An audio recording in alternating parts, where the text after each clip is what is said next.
Anda sekarang berdiri di titik balik evolusioner utama, perpisahan antara garis keturunan Piciformes, yang akan melahirkan burung pelatuk, dari leluhur Coraciiformes, yang mencakup burung raja udang dan roller yang hidup di permukaan.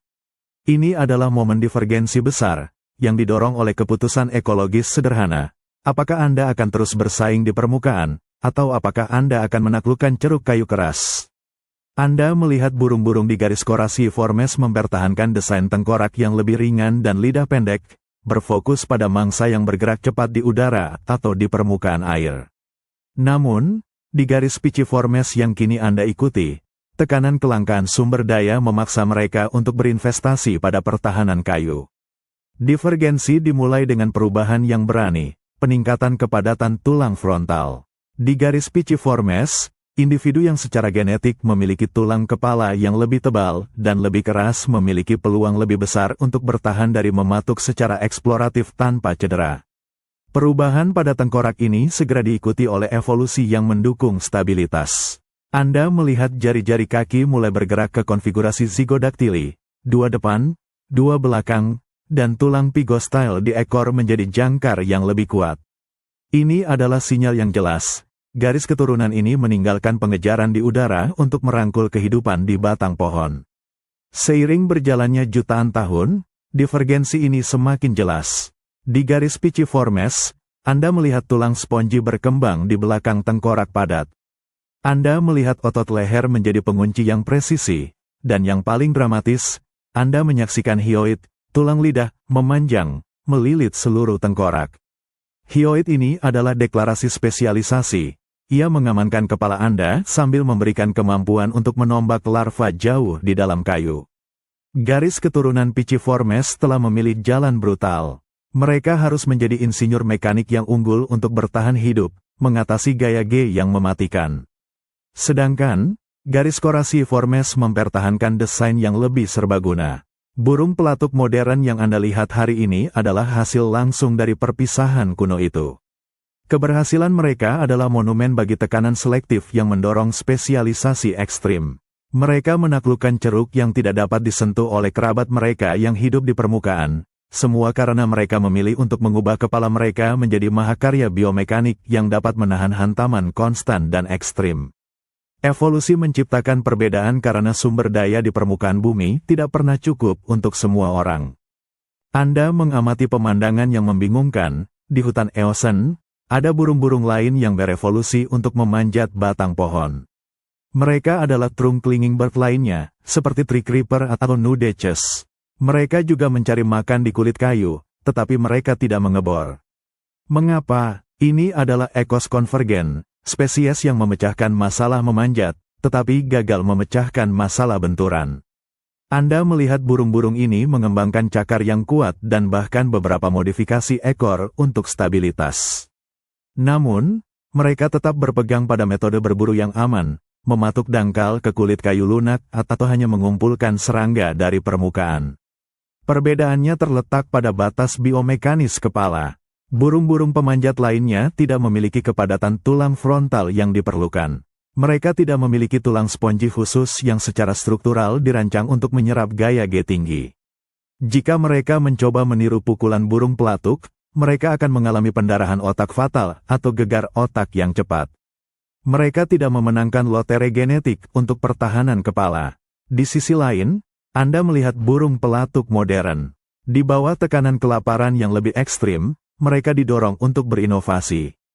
Karena mereka secara genetik mulai mengembangkan tengkorak yang lebih tebal, tekanan selektif dapat mendorong adaptasi lebih lanjut, jaringan trabekular, otot pengunci leher, dan yang paling penting, perangkat hyoid. Perangkat hyoid inilah yang memisahkan burung pelatuk dari semua pemanjat lainnya. Burung lain mungkin memiliki cakar yang sama baiknya, bahkan ekor yang cukup kaku, tetapi mereka tidak memiliki jangkar internal, proyektil jarak jauh, dan sistem suspensi tulang rawan yang melingkari otak mereka. Anda menyaksikan bagaimana di garis Piciformes, hyoid berevolusi menjadi alat ganda. Pertama, ia memperluas ceruk makanan, menjangkau larva yang bersembunyi. Kedua, ia secara bersamaan memberikan stabilisasi yang diperlukan untuk menahan pukulan balik. Ini adalah umpan balik positif. Semakin kuat Anda dapat mematuk, berkat perlindungan kepala, semakin dalam larva bersembunyi, perlombaan senjata, dan semakin panjang hyoid Anda harus tumbuh. Burung pemanjat lainnya berhenti di ceruk permukaan karena mereka mencapai batas keselamatan neurologis mereka. Mereka menunjukkan bahwa adaptasi untuk memanjat itu relatif mudah. Tetapi adaptasi untuk menahan tumbukan yang setara dengan menabrak dinding batu berulang kali, itu memerlukan desain ulang anatomis yang radikal dan terintegrasi, sebuah keahlian yang hanya dimiliki oleh burung pelatuk. Evolusi membuktikan bahwa batas antara pengebor yang sukses dan pengebor yang mati adalah setebal tulang frontal dan seelastis tulang rawan lidah. Anda telah menyaksikan bagaimana burung pelatuk memecahkan masalah benturan. Sekarang, mari kita lihat bagaimana mereka memecahkan masalah penjangkauan, sebuah lompatan proyektil yang memungkinkan mereka mengakses makanan yang mustahil. Ini adalah evolusi perangkat hyoid. Pada burung biasa, hyoid berakhir di pangkal lidah. Namun, pada nenek moyang burung pelatuk, Anda melihat tekanan kelaparan memaksa struktur ini untuk memanjang. Setiap milimeter tambahan yang dicapai oleh lidah berarti larva yang lebih dalam, dan keunggulan bertahan hidup yang lebih besar. Anda menyaksikan fenomena yang luar biasa, tulang rawan hyoid tumbuh melampaui rahang. Ia memanjang ke belakang, mengikuti bagian belakang tengkorak. Awalnya, mungkin hanya menjangkau leher, tetapi seiring waktu, ia melilit bagian atas kepala. Di burung pelatuk modern, ujung hyoid seringkali berlabuh di sekitar mata, atau bahkan menembus lubang hidung, membentuk jalur di atas tengkorak. Perubahan bentuk ini adalah kunci kemampuan mereka untuk menembakkan lidah. Otot-otot yang menempel pada hyoid kini dapat menarik dan mendorongnya dengan kekuatan dan jangkauan yang sangat besar. Lidah Anda, yang didukung oleh hyoid yang panjang ini, menjadi tombak yang dapat diperpanjang, melompat keluar dari paruh Anda untuk menombak larva yang tersembunyi jauh di dalam lorong kayu. Lompatan proyektil ini juga memiliki fungsi perlindungan yang vital. Saat hyoid melilit tengkorak, ia bertindak sebagai sabuk pengaman internal yang elastis. Setiap kali Anda mematuk, energi benturan akan mencoba mengguncang otak Anda. Tetapi hyoid yang kencang, berfungsi sebagai suspensi, membantu menjaga stabilitas kepala, bekerja sama dengan bantalan tulang spongi. Ini adalah adaptasi yang saling terkait. Anda tidak dapat memiliki lidah proyektil tanpa pertahanan kepala yang unggul, karena kekuatan untuk mematuk lubang yang dalam harus diimbangi dengan kemampuan untuk menjangkau mangsa di dalamnya.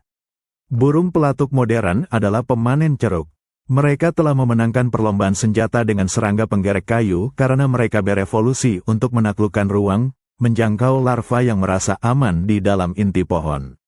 Evolusi hyoid adalah cerita tentang bagaimana tulang rawan yang sederhana dapat diubah menjadi alat ganda, senjata dan perisai, kunci keberhasilan mereka di hutan yang kompetitif.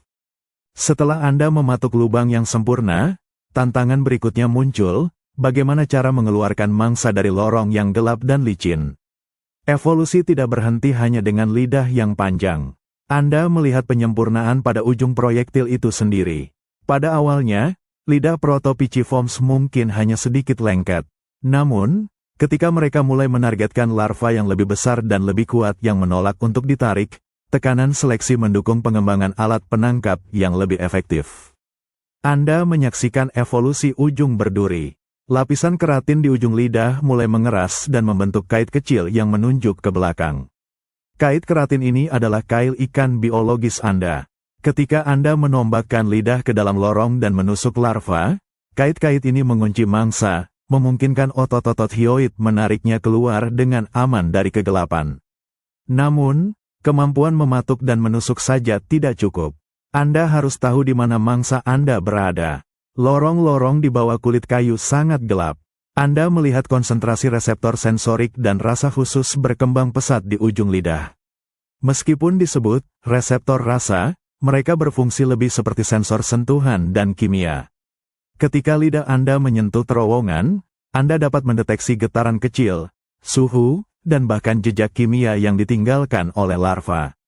Adaptasi sensorik ini sangat penting, memungkinkan Anda untuk memetakan labirin di dalam kayu tanpa penglihatan, dan meluncurkan hyoid yang diperpanjang langsung ke target.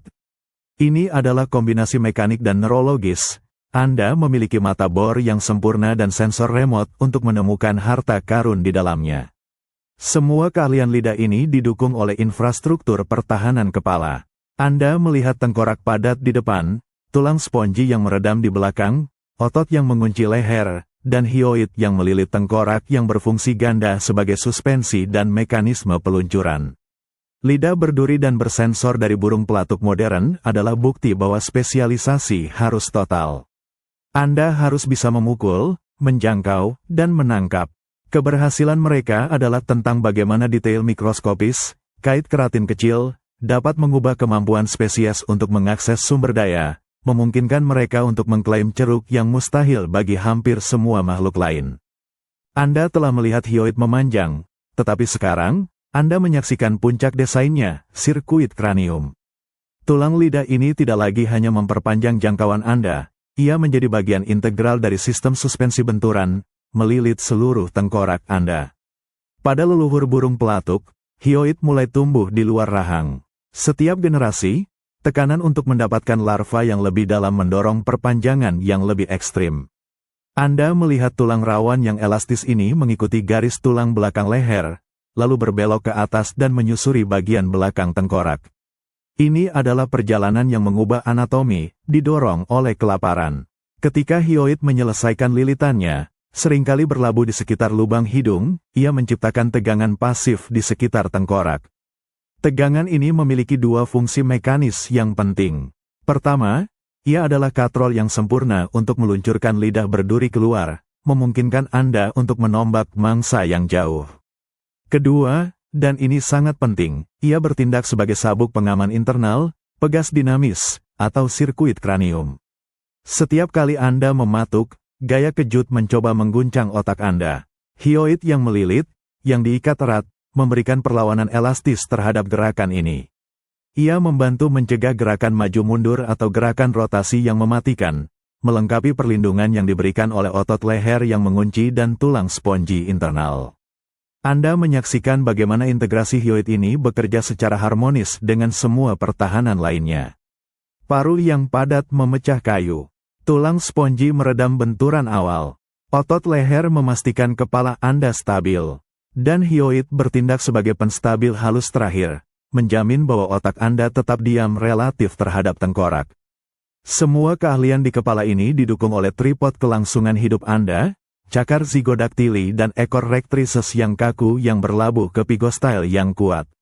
Burung pelatuk modern mewakili solusi total terhadap masalah mekanis yang mustahil. Sirkuit kranium hyoid adalah bukti kecerdikan evolusioner. Ia mengubah bagian tubuh yang sederhana menjadi sistem senjata canggih dan sistem keamanan yang tidak terduga, memungkinkan Anda untuk mengakses sumber daya yang tertutup dengan mengintegrasikan setiap bagian tubuh Anda ke dalam tindakan mematuk yang tunggal dan efisien. Anda telah melihat hyoid melilit tengkorak, tetapi keajaiban sesungguhnya terletak pada bagaimana struktur tulang rawan ini menyimpan energi. Ini adalah mekanisme pegas elastis alami, yang memungkinkan lidah Anda ditembakkan dengan kecepatan tinggi setelah Anda mematuk lubang. Pada burung pelatuk modern, hyoid bukanlah tulang kaku. Sebagian besar terdiri dari tulang rawan yang sangat fleksibel dan elastis. Anda melihatnya bekerja seperti kabel ketapel yang telah ditarik dan siap dilepaskan. Ketika Anda mematuk dan membuka lubang, otot-otot yang mengendalikan hyoid, otot ceratobrankial dan stylohyoideus, menarik tulang rawan yang melilit tengkorak. Ini meregangkan hyoid, mengisi energi potensial elastis di seluruh sirkuit kranium Anda. Bayangkan katapel sedang ditarik. Otot-otot melakukan pekerjaan untuk memuat energi ini ke dalam tulang rawan hyoid. Kemudian, ketika mangsa terdeteksi, otot-otot tersebut hanya perlu melepaskan sebagian kontrol. Energi elastis yang tersimpan dalam hyoid secara instan melepaskan diri, mendorong lidah berduri Anda keluar dengan kecepatan yang jauh melebihi kemampuan otot itu sendiri untuk mendorong. Ini adalah mekanisme rapid firing biologis. Kecepatan ini sangat penting. Di lorong yang gelap, larva mungkin mencoba melarikan diri atau menggali lebih jauh. Kemampuan Anda untuk menembakkan lidah secara instan adalah perbedaan antara makan dan kelaparan. Tentu saja, penggunaan energi elastis yang brutal ini hanya mungkin karena kepala Anda dilindungi. Anda melihat tulang frontal yang padat dan tulang spongi di belakangnya yang meredam benturan mematuk yang terjadi beberapa saat sebelumnya. Perlindungan kepala memungkinkan Anda fokus pada pekerjaan menjangkau. Dan ingatlah jangkar Anda, kaki zigodaktili dan ekor rectrices yang kaku, menahan seluruh momentum tubuh Anda. Burung pelatuk adalah master efisiensi. Mereka tidak hanya menggunakan otot untuk meluncurkan lidah, mereka menggunakan sifat elastis tulang rawan hyoid untuk menyimpan dan melepaskan energi secara eksplosif. Evolusi tidak hanya memberi mereka paruh yang keras dan helm internal, tetapi juga katapel internal yang memungkinkan mereka untuk memenangkan perlombaan senjata dengan serangga yang bersembunyi. Keberhasilan mereka adalah kisah tentang bagaimana elastisitas dapat menjadi senjata pamungkas dalam perjuangan untuk bertahan hidup. Anda telah melihat bagaimana burung pelatuk melindungi otak dari benturan, tetapi ada bahaya lain saat mematuk dengan kecepatan tinggi, debu kayu yang berterbangan. Ini adalah tantangan sederhana namun vital, bagaimana Anda bernapas saat Anda berulang kali menembakkan paruh Anda ke serat kayu. Evolusi memberikan solusi dalam bentuk perisai nasal. Anda mengamati lubang hidung burung pelatuk. Tidak seperti burung lain, lubang hidung Anda tidak terbuka lebar, mereka dilindungi. Seiring berjalannya waktu, tekanan selektif mendorong pengembangan bulu-bulu kecil, kaku, yang menghadap ke bawah, yang bertindak sebagai baffle atau penyaring. Bulu-bulu penyaring ini berfungsi ganda. Pertama, mereka menghalangi serpihan kayu dan debu untuk masuk ke saluran pernapasan Anda saat Anda mematuk. Setiap pukulan menciptakan awan debu kecil, dan jika partikel-partikel ini mencapai paru-paru Anda, itu akan menyebabkan penyakit dan ketidakmampuan untuk berburu secara efisien. Kedua, bulu-bulu ini mengarahkan aliran udara. Bentuk lubang hidung itu sendiri telah berevolusi menjadi celah sempit, ditutupi oleh bulu.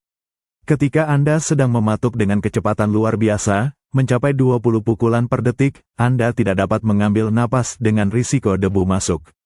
Sistem pernapasan Anda harus dikorbankan sementara, atau dilindungi secara pasif. Perisai nasal memungkinkan Anda untuk mengambil napas minimal yang dibutuhkan sambil memblokir serpihan secara efektif.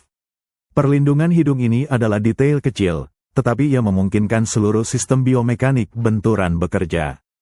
Tanpa kemampuan untuk bernapas dan memfilter debu, spesies akan gagal. Tentu saja, perisai nasal ini bekerja dalam kombinasi dengan pertahanan inti. Anda melihat tulang frontal yang padat, bantalan spongi trabekular, otot leher yang mengunci kepala, dan perangkat hyoid yang melilit. Bahkan tulang hyoid itu sendiri seringkali berlabuh di sekitar area nasal, mengintegrasikan perlindungan pernapasan ke dalam sistem perlindungan kepala. Semua keahlian mematuk ini ditopang oleh fondasi Anda, tripod kelangsungan hidup, cakar zigodaktili dan rectrices yang kaku. Burung pelatuk modern adalah bukti bahwa evolusi memperhatikan detail yang paling halus. Keberhasilan mereka di ceruk yang brutal ini bukan hanya tentang memukul keras, tetapi tentang cara mereka melindungi diri dari konsekuensi pekerjaan mereka. Perisai nasal adalah adaptasi kecil yang membuat perbedaan besar, memungkinkan Anda untuk terus bernapas dan mematuk. Anda kini mengamati satu lagi detail halus yang memungkinkan burung pelatuk untuk berfungsi di ambang batas fisika, perlindungan penglihatan. Ketika Anda menumbuk kayu dengan kekuatan luar biasa, debu dan serpihan berhamburan. Lebih buruk lagi, tekanan benturan yang kuat dapat menyebabkan bola mata terlepas dari rongganya. Evolusi memberikan Anda membran nititating. Ini adalah kelopak mata ketiga yang transparan, yang bergerak secara horizontal melintasi mata Anda. Pada burung pelatuk, membran ini berevolusi untuk merespons refleksif dan instan. Tepat sepersekian milidetik sebelum paruh Anda menyentuh kayu, membran nititating secara otomatis menutup. Anda melihat membran transparan ini berfungsi ganda. Pertama, ia adalah pelindung mekanis, menjaga mata Anda dari serpihan kayu dan debu. Tanpa perlindungan ini, setiap pukulan akan menjadi bahaya yang melumpuhkan. Kedua, dan ini adalah fungsi yang kurang intuitif, penutupan membran nititating membantu menjaga bola mata tetap di tempatnya.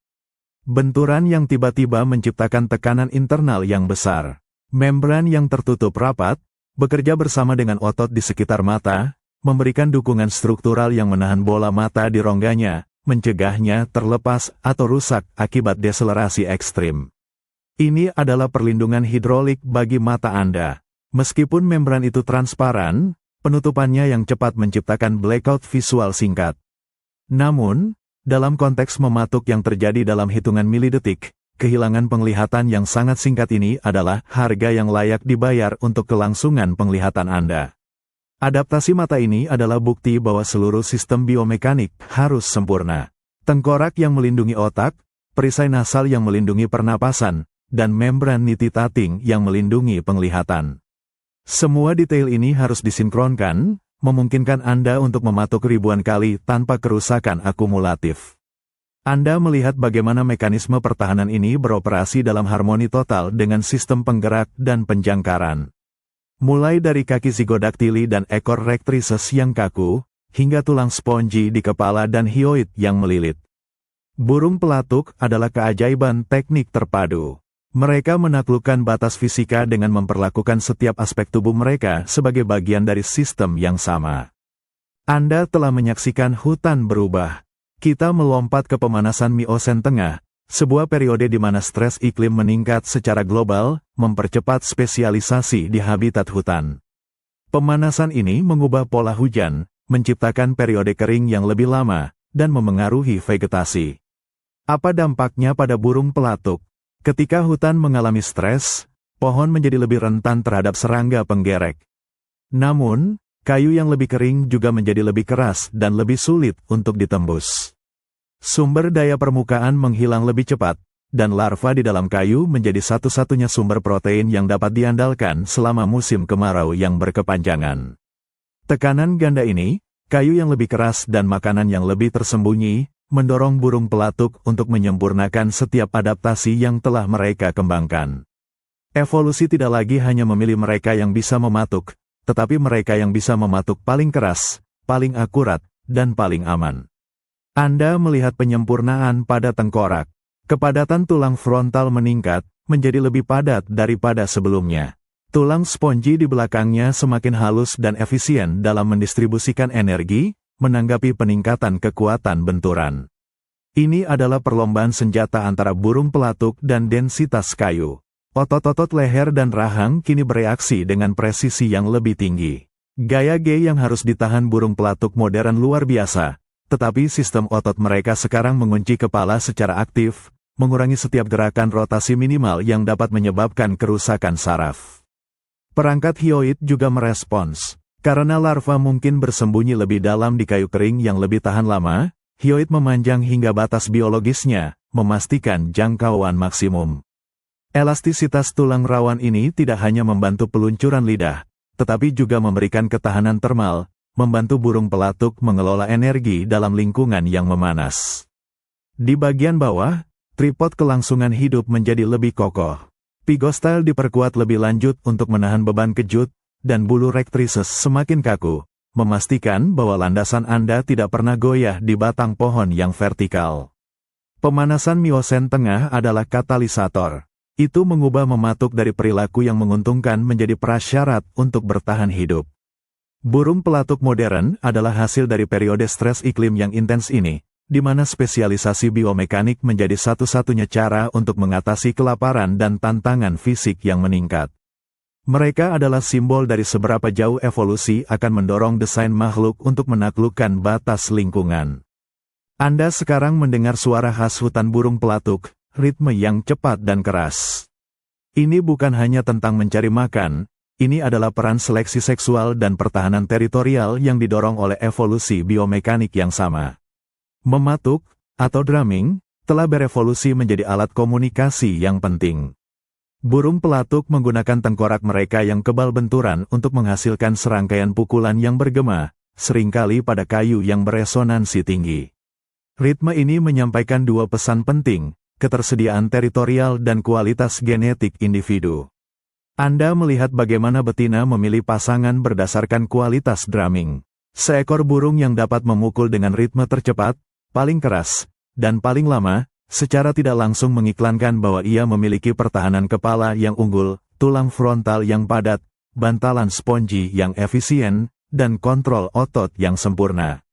Hanya burung pelatuk dengan helm internal terbaik yang mampu menahan trauma berulang dari pertunjukan drumming yang intens.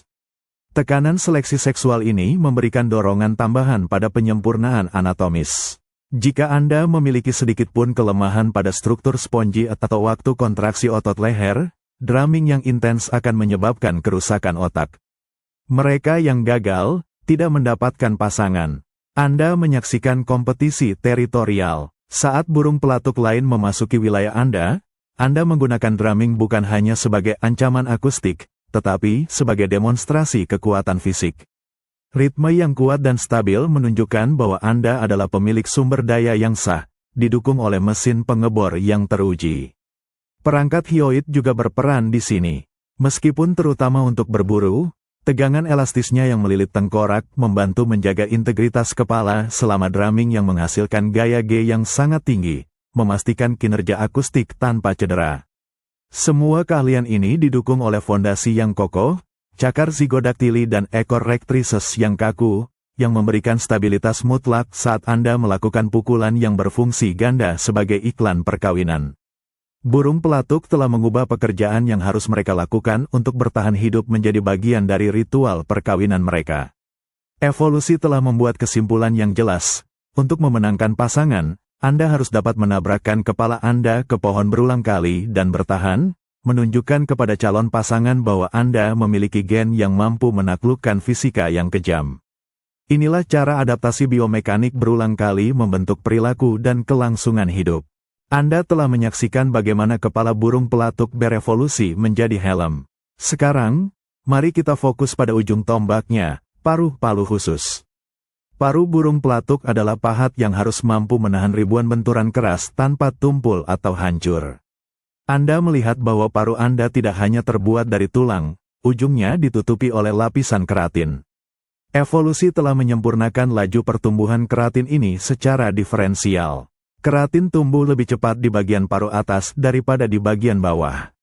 Ini menciptakan efek pengasahan diri yang berkelanjutan. Setiap pukulan ke kayu secara alami mengikis bagian paruh yang tumbuh lebih cepat, menjaga ujung paruh tetap tajam dan berbentuk pahat yang sempurna. Bayangkan paruh Anda sebagai pahat yang terus mengasah dirinya sendiri melalui penggunaan. Keunggulan ini sangat besar. Paruh yang tumpul akan membutuhkan lebih banyak pukulan dan lebih banyak energi, meningkatkan risiko trauma otak. Hanya mereka yang paruhnya tetap tajam melalui pertumbuhan keratin yang terkontrol yang mampu bertahan dalam perlombaan senjata dengan kayu keras. Selain penajaman diri, Anda melihat struktur paruh itu sendiri dioptimalkan untuk meminimalkan buckling, tekukan. Tulang rahang atas Anda, maksila, sangat padat dan menyatu erat dengan tulang frontal tengkorak, membentuk mata bor yang kokoh. Paruh bawah, mandibula, seringkali sedikit lebih panjang dan memiliki sifat yang sedikit lebih elastis, berfungsi untuk menyerap sebagian kompresi dan mengarahkan gaya ke bawah, menjauh dari sumbu otak. Ini adalah perancangan alat yang sempurna, keras dan mengasah diri di ujungnya, didukung oleh tulang frontal yang padat, dan didukung oleh bantalan spongi trabekular di belakangnya. Tentu saja, penggunaan pahat ini memerlukan fondasi yang stabil. Cakar zygodaktili mencengkeram erat, dan bulu rectrices yang kaku menopang berat Anda dari pigostyle yang kuat. Dan di dalam kepala, hyoid yang melilit menunggu sinyal untuk meluncurkan lidah berduri Anda. Burung pelatuk modern adalah pengguna alat yang sempurna. Keberhasilan mereka dalam membuka ceruk makanan yang tertutup adalah bukti evolusi yang terus-menerus menyempurnakan alat mereka, tidak hanya dengan membuat struktur keras, tetapi dengan merekayasa pertumbuhan keratin untuk memastikan pahat itu selalu tajam, memungkinkan mereka untuk memukul lebih keras dan lebih lama daripada yang bisa dibayangkan. Anda berada di depan burung pelatuk modern, dan Anda melihat dua jenis aksi mematuk yang berbeda, drill ekskavasi dan drum komunikasi. Keahlian mereka untuk beralih antara dua mode ini menunjukkan penguasaan total atas biomekanik benturan. Drill ekskavasi adalah pekerjaan keras. Anda mematuk untuk menembus kayu keras guna mencapai larva. Dalam mode ini, Anda mengamati bahwa seluruh sistem Anda dioptimalkan untuk kekuatan dan penetrasi. Otot leher dan rahang mengunci kepala dengan tegangan maksimum sepersekian milidetik sebelum benturan. Paruh Anda mengenai kayu dengan kecepatan yang relatif lebih rendah, tetapi dengan kekuatan penuh, memanfaatkan kepadatan tulang frontal dan arsitektur spongy untuk meredam kejut. Tujuannya adalah menghancurkan. Namun, drum komunikasi berbeda. Ini adalah pertunjukan akustik untuk pertahanan teritorial dan kawin, seringkali dilakukan di permukaan yang berongga atau beresonansi tinggi. Dalam mode ini, Anda mematuk pada frekuensi yang jauh lebih cepat, hingga 20 pukulan per detik. Kekuatan pukulan individual dalam drumming seringkali lebih rendah daripada ekskavasi, tetapi frekuensi kumulatifnya jauh lebih tinggi. Tujuannya adalah membuat kebisingan yang resonan. Anda melihat bagaimana sistem otot burung pelatuk beradaptasi untuk dua kecepatan ini. Kontrol otot yang luar biasa memungkinkan transisi yang mulus. Untuk drumming, otot-otot harus bekerja sangat cepat untuk menghasilkan ritme, tetapi mereka juga harus menjaga tegangan yang cukup untuk melindungi otak dari gaya kejut berulang, meskipun intensitas setiap pukulan lebih rendah. Perangkat hyoid juga beradaptasi dengan dua peran ini. Selama ekskavasi, hyoid menjaga otak dan siap untuk peluncuran. Selama drumming, hyoid berfungsi sebagai suspensi elastis, membantu menyerap getaran frekuensi tinggi yang dihasilkan oleh kecepatan pukulan yang ekstrim. Semua aksi ini, baik drill yang lambat dan kuat, maupun drum yang cepat dan resonan, dilakukan di atas fondasi yang stabil. Kaki zigodaktili dan ekor rectrices yang kaku berfungsi sebagai jangkar, memungkinkan burung pelatuk mengalihkan energi secara efisien ke paruh, untuk memukul, atau ke batang pohon, untuk menghasilkan suara.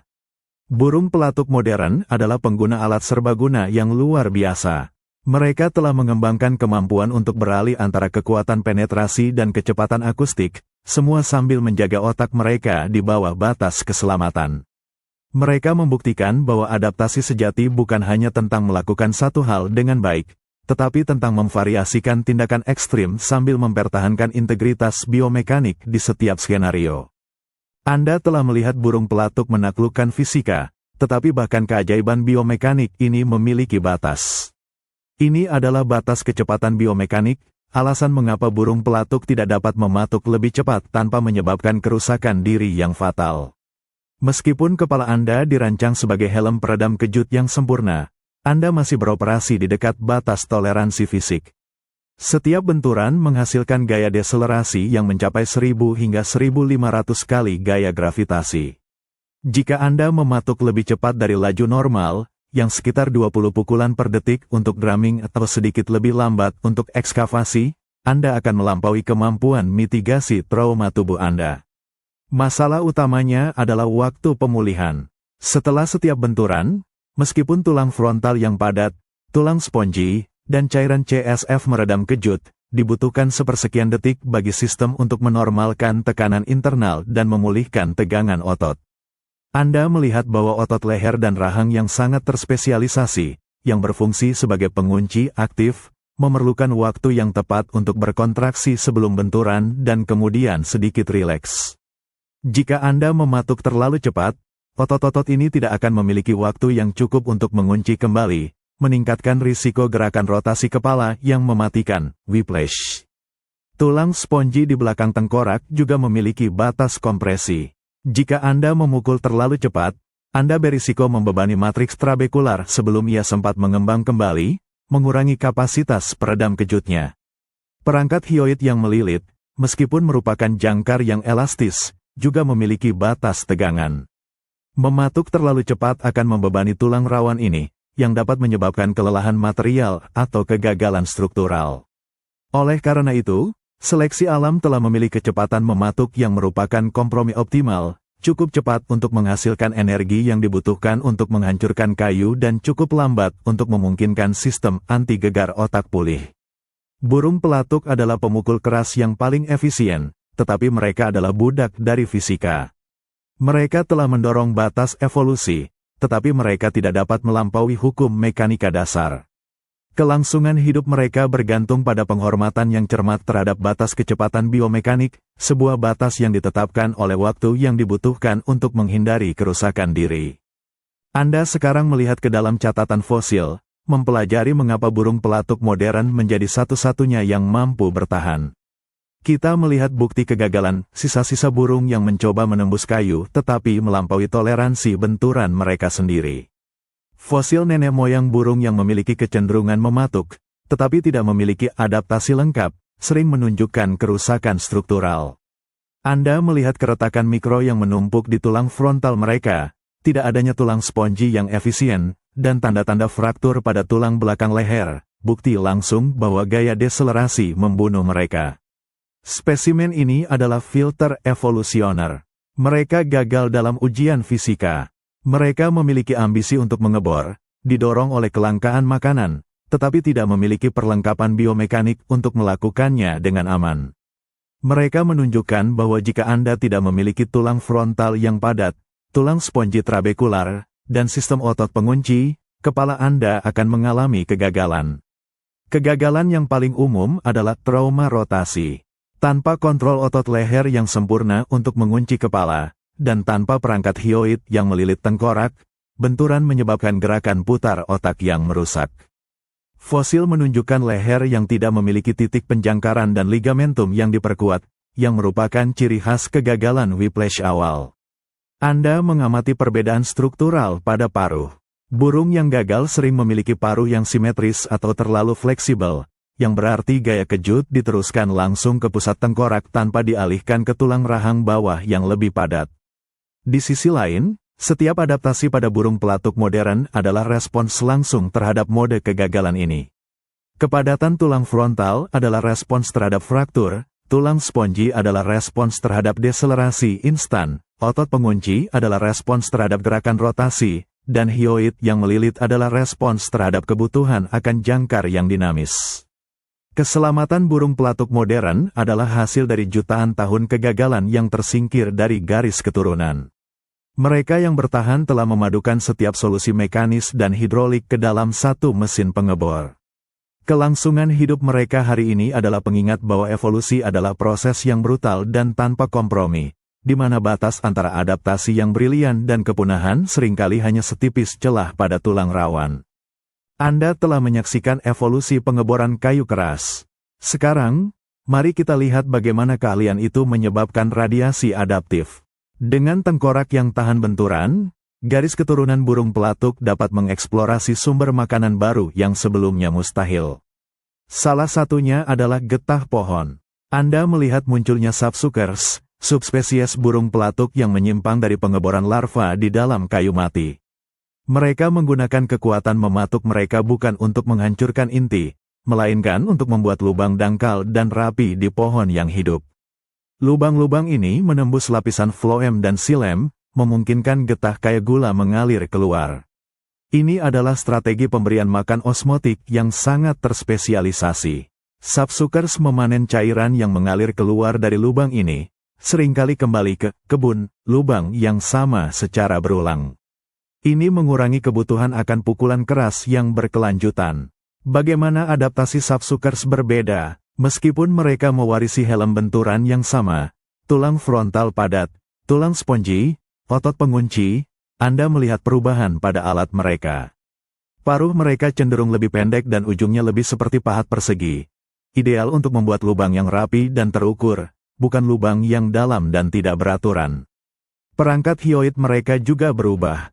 Karena mereka tidak perlu menusuk larva jauh di dalam, lidah mereka cenderung lebih pendek dan memiliki ujung yang lebih lembut, seringkali seperti sikat, dirancang untuk menyeruput cairan getah, bukan menombak mangsa. Lidah ini juga digunakan untuk membersihkan getah yang lengket. Anda menyaksikan bagaimana kemampuan untuk menahan benturan membuka berbagai peluang ekologis. Begitu Anda memecahkan masalah fisika benturan, Anda dapat menggunakan alat pengeboran Anda untuk tujuan apapun. Sapsuckers memilih jalur yang kurang brutal, menggunakan kemampuan benturan mereka yang diwarisi untuk memanen energi cair, bukan protein padat.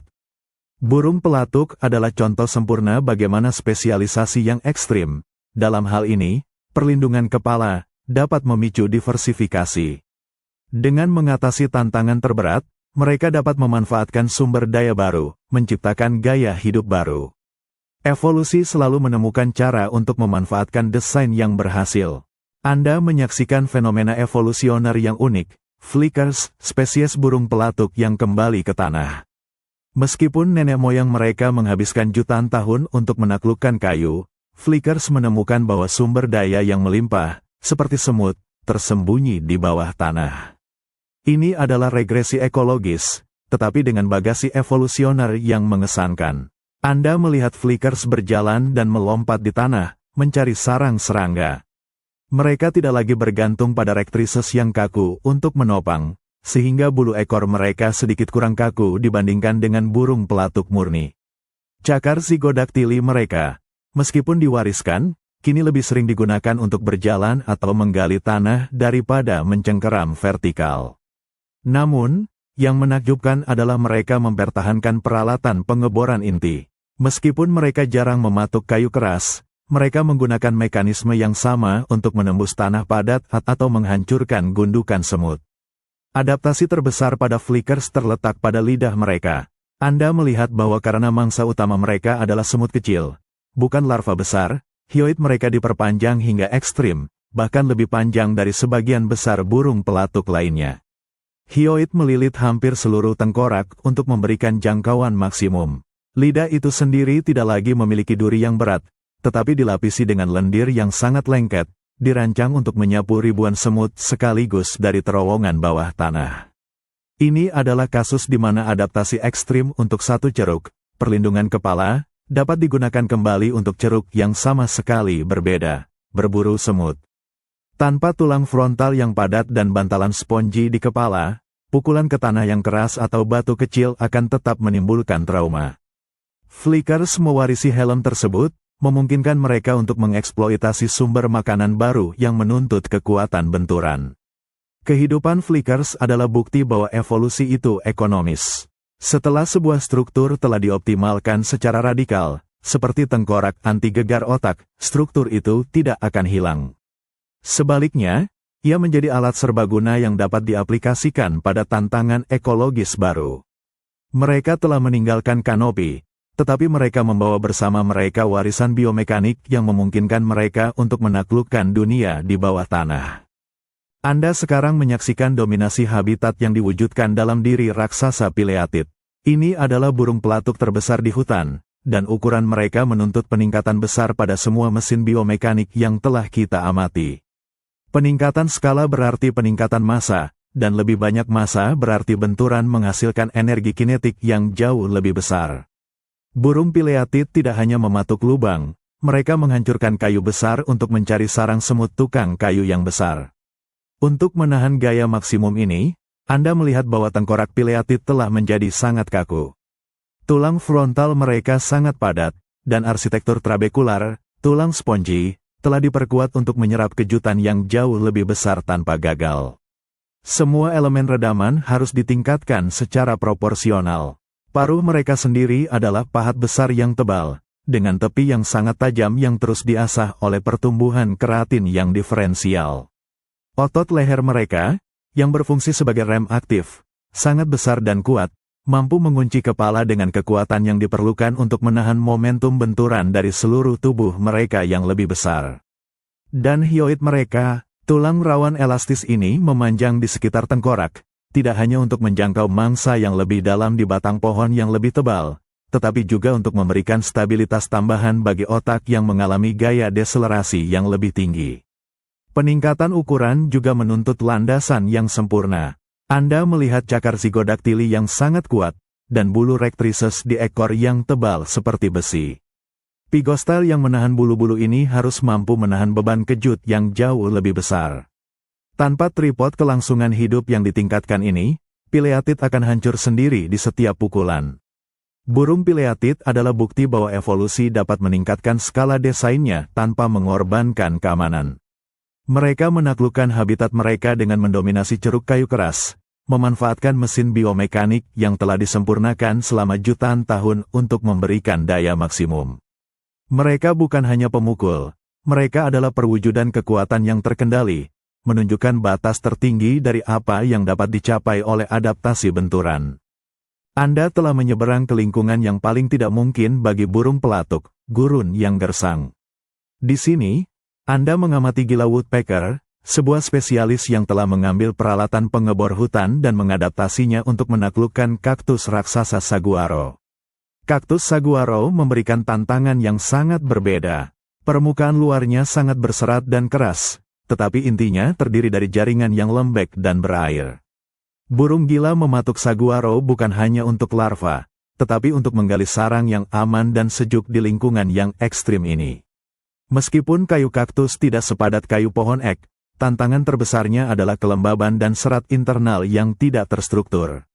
Burung gila harus menjaga helm benturan mereka, tetapi mereka menyempurnakan paruh mereka untuk pekerjaan unik ini. Anda melihat paruh mereka lebih ramping dan lebih fleksibel dibandingkan dengan pengebor kayu keras, ideal untuk mengupas lapisan luar yang keras dan kemudian membersihkan serat yang lembek tanpa menjadi terlalu berat. Adaptasi yang paling jelas terlihat adalah pada perilaku pengeboran dan perlindungan sarang. Anda menyaksikan burung gila mengebor lubang, lalu menunggu. Jaringan kaktus di sekitar lubang mengering dan mengeras, membentuk dinding yang kuat dan terisolasi, sebuah but kaktus. Namun, yang terpenting, semua adaptasi inti tetap ada. Burung gila masih mematuk kaktus dengan kekuatan yang akan merusak tengkorak burung biasa. Mereka masih memiliki tulang frontal yang padat, tulang spongi yang berfungsi sebagai peredam kejut, dan otot leher yang mengunci kepala. Lidah mereka yang panjang dan dilengkapi hyoid yang melilit, memungkinkan mereka untuk menjangkau larva dan serangga yang bersembunyi di dalam jaringan kaktus. Bahkan di lingkungan gurun, mekanisme pertahanan kepala yang telah berevolusi selama jutaan tahun tetap menjadi prasyarat untuk memanfaatkan ceruk yang keras. Burung gila adalah bukti plastisitas adaptif dari sebuah desain yang sangat spesialis. Mereka membuktikan bahwa sekali Anda memiliki kemampuan untuk menahan benturan dan mengebor, Anda dapat membawa keahlian itu ke lingkungan paling ekstrim sekalipun. Evolusi burung pelatuk adalah kisah tentang penemuan solusi sempurna untuk satu masalah, yang kemudian membuka pintu menuju ribuan kemungkinan baru. Kita tiba di puncak kisah evolusioner ini, sintesis keajaiban. Anda menyaksikan bukan sekadar satu atau dua adaptasi, melainkan koordinasi sempurna dari setidaknya 17 sistem biomekanik yang saling tergantung, yang semuanya harus aktif dan tersinkronisasi dalam waktu sepersekian milidetik agar burung pelatuk modern dapat mematuk tanpa hancur. Bayangkan momen ketika Anda, sebagai burung pelatuk, memulai pukulan pertama di bagian bawah, sistem jangkar Anda aktif. Cakar Zygodaktili mencengkeram erat, otot-otot di sekitar pigostyle mengencang, menekan bulu rectrices yang kaku ke batang pohon, menciptakan tripod kelangsungan hidup. Ini mengamankan landasan dan menyerap momentum dorong ke depan. Secara bersamaan, di kepala, mekanisme perlindungan harus mengunci. Otot-otot leher yang sangat terspesialisasi berkontraksi dalam hitungan mikrodetik, mengamankan kepala pada sumbu lurus, mencegah gerakan rotasi. Ketika paruh Anda mengenai kayu, pelat frontal tengkorak yang padat berfungsi sebagai perisai. Gelombang kejut diteruskan ke lapisan kedua, tulang spongi trabekular, yang terkompresi dan mendistribusikan energi. Cairan cerebrospinal di sekitar otak bertindak sebagai lapisan peredam hidrolik terakhir, memastikan organ saraf Anda diam di tempatnya. Pada saat bersamaan, membran nititating menutup, melindungi mata dari serpihan dan menstabilkan bola mata di rongganya. Perisai nasal memastikan Anda tidak menghirup debu kayu. Setelah penetrasi, otot hyoid melepaskan tegangan elastis yang tersimpan. Tulang rawan yang melilit tengkorak berfungsi sebagai katapel, meluncurkan lidah berduri Anda ke dalam terowongan yang baru dibuat. Lidah, yang kini menjadi proyektil, menusuk mangsa berkat kait keratin, dan kemudian otot menarik seluruh perangkat hyoid kembali dengan cepat. Sintesis ini adalah demonstrasi terbesar dari evolusi yang terintegrasi. Kegagalan di salah satu dari 17 sistem, salah satu otot tidak mengunci pada waktunya, salah satu bulu ekor terlalu lentur, atau hyoid kehilangan elastisitasnya, akan mengarah pada gegar otak, atau kelaparan. Burung pelatuk modern tidak hanya pandai mematuk, mereka adalah master koordinasi mikroskopis, memenangkan pertarungan melawan fisika setiap kali mereka mengetuk pohon. Sungguh luar biasa bagaimana kebutuhan sederhana akan protein tersembunyi dapat menciptakan desain biomekanik yang begitu kompleks dan sempurna. Kita kembali ke masa kini, ke era Antroposen. Burung pelatuk, si penabuh drum hutan, terus bertahan, tetapi sekarang mereka menghadapi tekanan baru, struktur buatan manusia.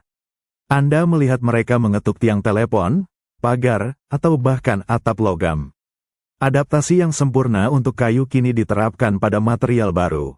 Keberhasilan mereka untuk beradaptasi dengan lingkungan perkotaan dan hutan yang terfragmentasi bergantung pada seberapa fleksibel mereka dapat menggunakan peralatan bor mereka.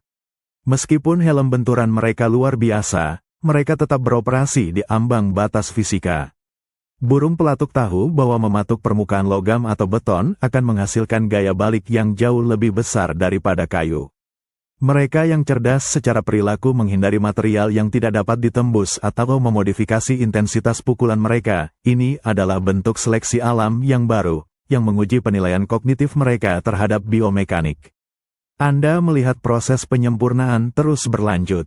Bahkan pada spesies modern, tekanan selektif tidak pernah berhenti. Seiring dengan perubahan iklim yang terus mengubah densitas kayu dan ketersediaan larva, burung pelatuk harus terus menyempurnakan setiap milimeter tulang frontal, setiap sel tulang spongi, dan waktu kontraksi otot leher mereka. Perangkat hioid juga harus tetap efisien. Di hutan yang semakin kacau, burung pelatuk membutuhkan kecepatan dan jangkauan maksimum untuk memanfaatkan setiap larva yang tersedia. Elastisitas tulang rawan dan mekanisme peluncuran lidah harus tetap optimal. Survival burung pelatuk modern adalah kisah tentang spesialisasi yang bertahan lama. Mereka telah menguasai satu ceruk dengan tingkat detail anatomis yang tak tertandingi. Setiap bunyi tap-tap-tap yang Anda dengar bukan sekadar suara, itu adalah deklarasi evolusioner, sebuah pengingat bahwa di balik adaptasi yang paling menakjubkan pun, ada batas yang harus dihormati. Batas antara bertahan hidup dan kehancuran hanya setebal bantalan hidrolik CSF dan seakurat kunci otot yang mengamankan otak.